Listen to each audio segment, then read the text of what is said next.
안녕하세요, 하피TV입니다. 지난 5월은 단 하루도 못 쉬고 바쁘게 지냈습니다. 먼저 한석준 아나운서가 진행하는 국악방송 문화시대에 생방송으로 출연했고, 뮤지엄 한미에서 열린 윌리엄 클라인 전시회 오픈에도 다녀왔습니다. 꼭 다녀오세요. 멋진 전시입니다.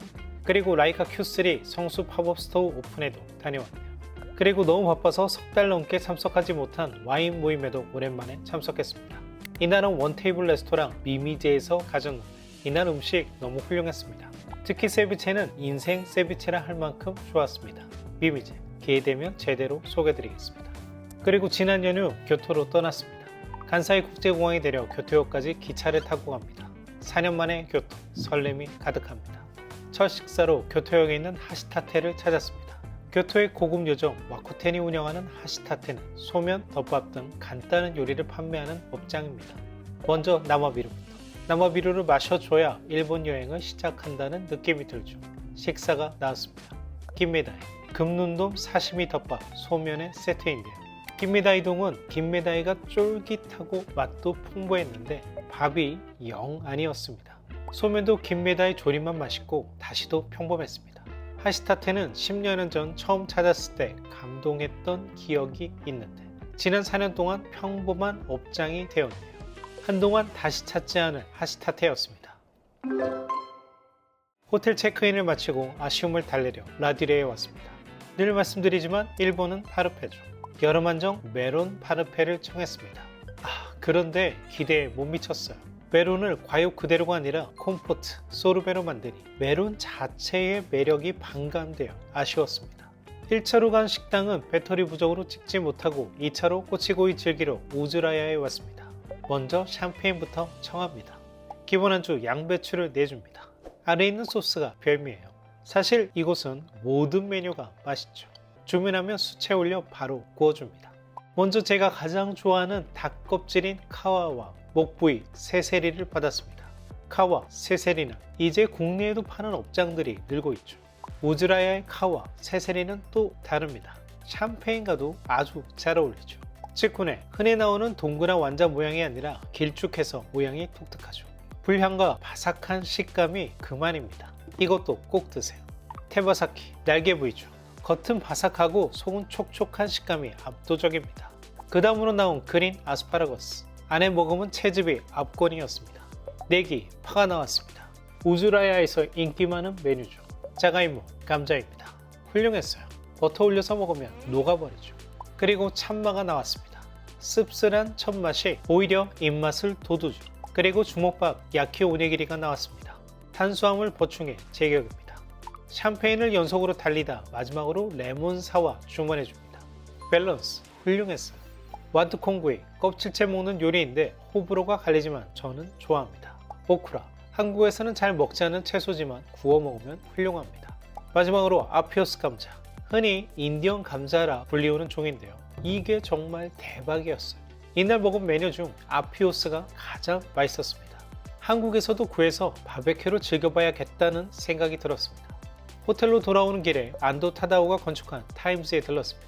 몇 해 전만 해도 상업 공간으로 잘 쓰던 곳인데 코로나 이후 임대가 모두 빠져나가 현재는 이렇게 모두 공실로 운영되네요. 걸출한 시설이 들어와 이 훌륭한 건축물을 부활시켜 주었으면 하는 바람입니다. 다음 점심, 교토에서 제가 가장 사랑하는 레스토랑 모토이로 향했습니다. 모토이는 미슐랭 원스타 재패니즈 프렌치 레스토랑입니다. 셰프 마이대상은 호텔 차이니즈 레스토랑에서 10년, 오사카 미슐랭 3스타 하지메에서 수련 후 2012년 모토이를 이곳에 오픈했습니다. 모토이의 멋진 점은 교토의 고민가를 개조해 레스토랑으로 만들었는데 그 수준이 대단히 높습니다. 내부의 인테리어나 앞뒤로 펼쳐진 정원이 감탄을 자아냅니다. 모토이 방문하는 날은 늘 비가 왔는데 이번에도 어김없이 비가 왔네요. 모토이의 끝내주는 요리와 함께 비 내리는 아름다운 정원을 바라보는 일은 오감을 짜릿하게 만드는 경험이죠. 교토만이 제공할 수 있는 감흥입니다. 식사와 함께 6잔 와인 페어링을 주문했습니다. 시장은 끌로 생장 샴페인입니다. 이어 올리는 아페르티브로 남아오 교토 전통 방식의 녹말떡과 머위를 냈는데 샴페인과 아주 잘 어울렸습니다. 기분 좋게 스타트합니다. 두 번째 와인, 뮤로스 안티고스 알바리뇨 2022를 냈습니다. 포르투갈 와인으로 개인적으로 오랜만에 마셨는데요. 플로티한 향이 인상적이었습니다. 아미주보시로 가스파초 차가운 스프를 냈습니다. 접시가 기가 막히죠. 저도 좋아해 몇 개 가지고 있는 베르나르도 제품입니다. 일단 스프가 정말 끝내줬어요. 처음에는 슴슴하다 아래에 토마토 스프가 나오고 그 안에는 비아코 호수에서 잡은 은어튀김이 들어있는데 하나하나가 모두 깜짝깜짝 놀라게 되는 맛이었습니다. 그리고 빵을 내어옵니다. 딱딱한 빵과 부드러운 빵을 고를 수 있는데 부드러운 빵을 먼저 택했습니다. 함께 나온 올리브유와 소금, 버터입니다. 정말 모두 다 맛있었습니다.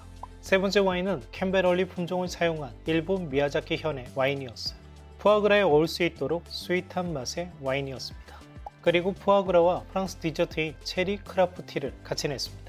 푸아그라와 크라프티, 스위트 와인을 함께 먹으라 권해주는데 정말 그간 경험하지 못했던 신세계를 맛보게 해줬습니다. 새 음식의 조화가 끝내줘서 푸아그라를 그리 좋아하지 않는 편인데 정말 맛있게 먹었습니다. 네 번째 와인, 호슈네브 소비르 샹피니 테르쇼드 2017입니다. 함께 나온 요리 가초를 올린 라이스 샐러드입니다. 이건 대체 무슨 맛일까 했는데 푸른 콩 소스는 고소함의 극치인데 게다가 쌀을 기가 막히게 졸여냈습니다.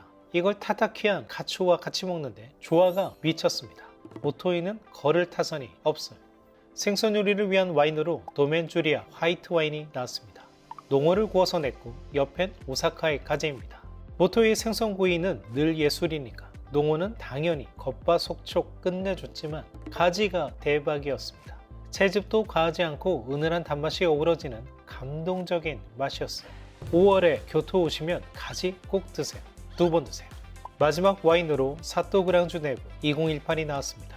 고기 요리로 이베리코를 냈는데 대박은 옆에 채소구이인데 교토에서 나는 54가지의 채소로 구성했다고 합니다.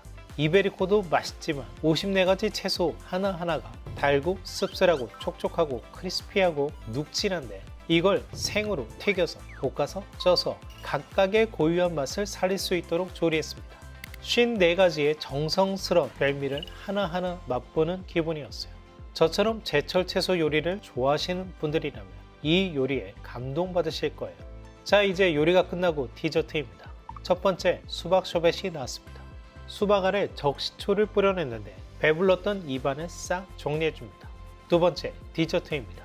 초콜릿 아이스크림과 발렌시아 오렌지를 곁들여 냈는데 맛있었습니다. 세 번째입니다. 교토에서 나는 여름귤을 크림과 같이 냈는데 귤의 단맛과 신맛의 조화가 끝내줬습니다.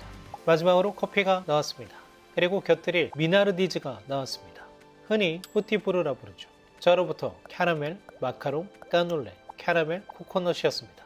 이 중 까눌레가 정말 맛있었습니다. 인생 까눌레라 해도 좋은 맛이었습니다.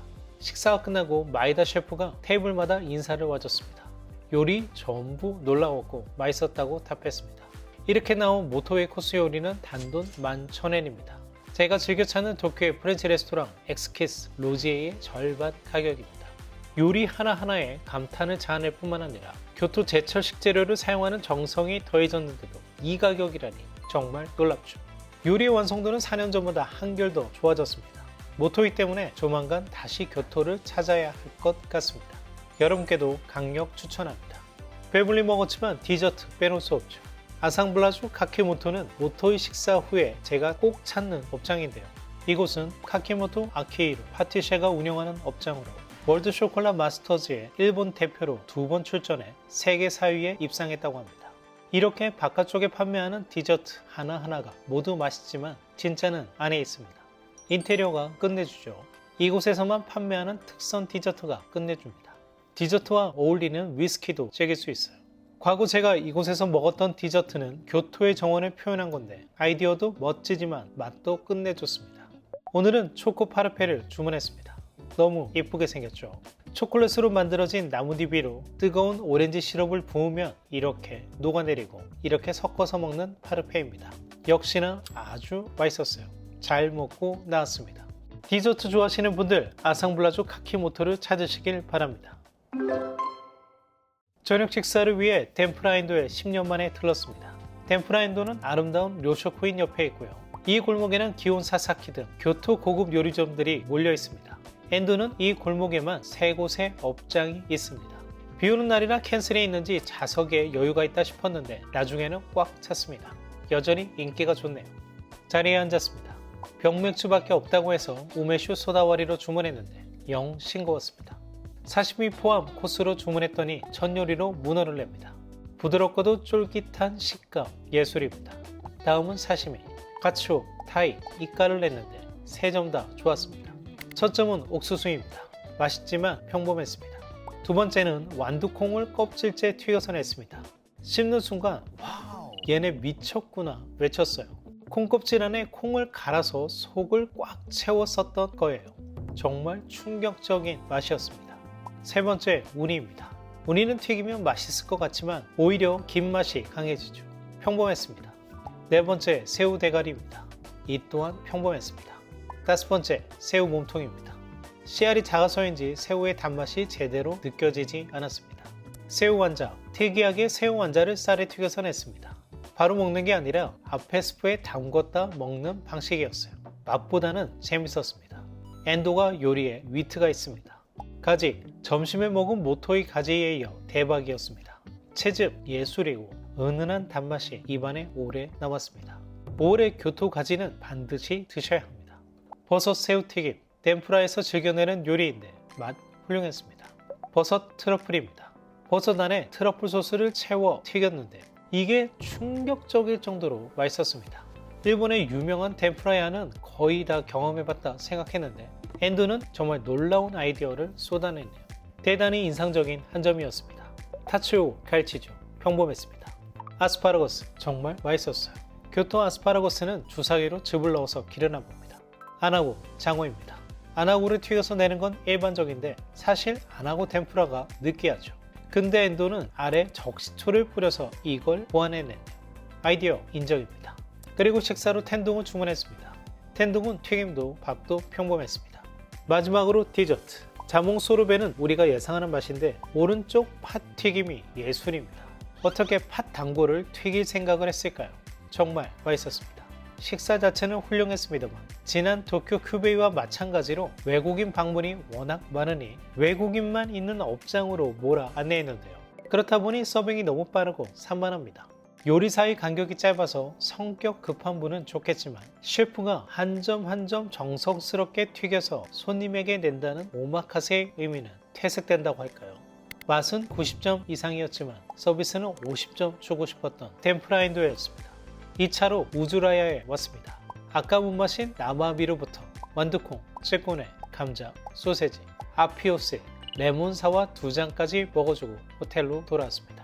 4년 만에 교토 여행, 이번엔 일정이 짧아 이틀 정도만 머물렀는데 즐거운 시간이었습니다. 다음번엔 늦가을 즈음 방문해 교토의 단풍 정원 투어 그리고 예술 건축에 대해서도 소개해 드리겠습니다. 시청해 주셔서 감사합니다.